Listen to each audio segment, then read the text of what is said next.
hope that this is it, and the first single is called Genie in a Bottle. Unlike Britney Spears, who toured an awful lot of shopping malls to work on her stagecraft, Christina's success had come so quickly she was saved the endless touring and life on the road.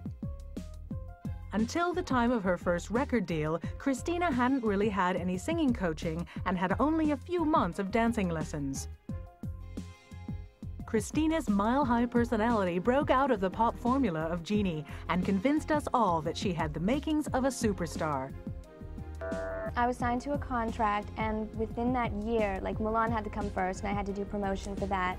And then I was, in the fall of last year, I then went on to begin recording of my album. As I said, self-titled, so please go out and support me.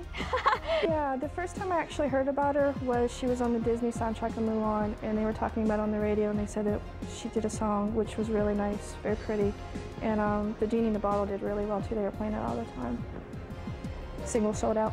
I still have people looking for it. It's not available, but I still have people looking for it. You know, we're not a very big, popular city, so she's really great. She came a long way. She's been here twice. Probably back in like June. It was on the radio, all over the radio about her. It was non-stop. Her song, Genie in a Bottle, over and over. Everybody knows her. Everybody's been trying to meet her. Here in the store, it ranges. We get some of the younger kids that are getting more into music. I'd say maybe I have as low as maybe 10 up until like the preteens and stuff. Some of the little bit older ones. I also have some adults that buy her too because they do like her. She has a really clean, nice voice. Surprised more in how fast it happened, not so much that it did happen. Had she made a record and it had been out for a few months, I wouldn't have been real surprised, but for her to release those things and for it to be #1 almost overnight was incredible. Yeah, that we weren't expecting. This record, we wanted to still have some of the hype from Milan going, so we got in a lot of great songs from a lot of different producers. Practically every song on the album is a different producer, but one in particular I was very honored to work with, Diane Warren, who's worked with everyone from Leanne Rimes, Aerosmith, Celine Dion, everyone, and she was very complimentary whenever we were working together. RCA Recording Artists, Recording Company of America.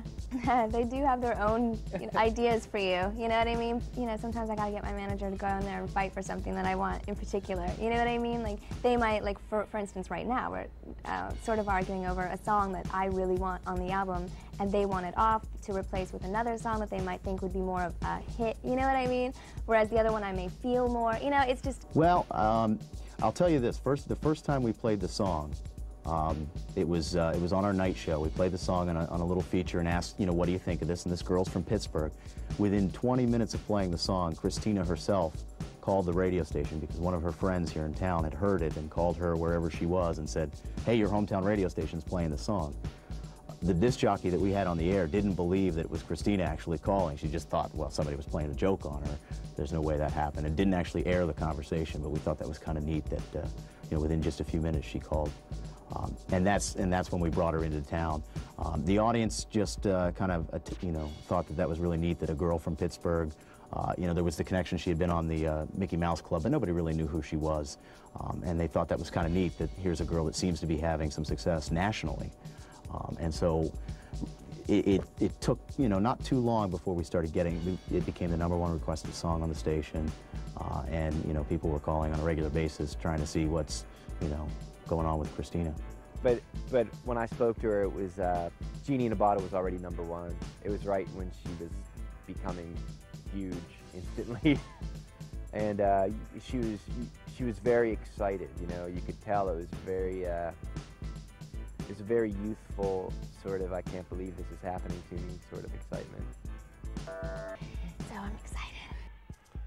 Actually, I was sitting right here in this room, and my musical director from Nonsense remembered it and called and said, turn on MTV real quick. And I says, I don't even know if we get MTV because we don't watch it.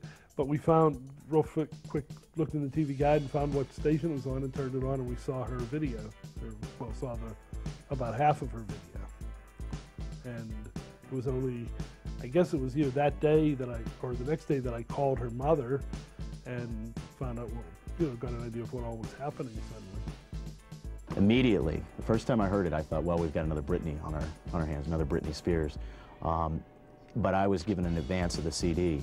And I also knew that when we listened to that song from the M.I.A. soundtrack, that she really had, you know, a great vocal range, and there was, you know, kind of something special there. So I think that, you know, Genie in a Bottle is a little misleading because it is such a poppy song and makes you think that all of her stuff is that way. But I think she's got, you know, some real vocal range and you know, some real ability to come out with some strong hits.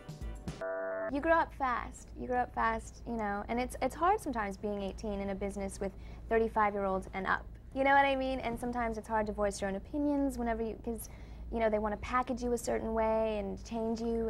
One thing that struck me when I was talking to her is she really convinced me that she is convinced that Genie in a Bottle is not at all about sex.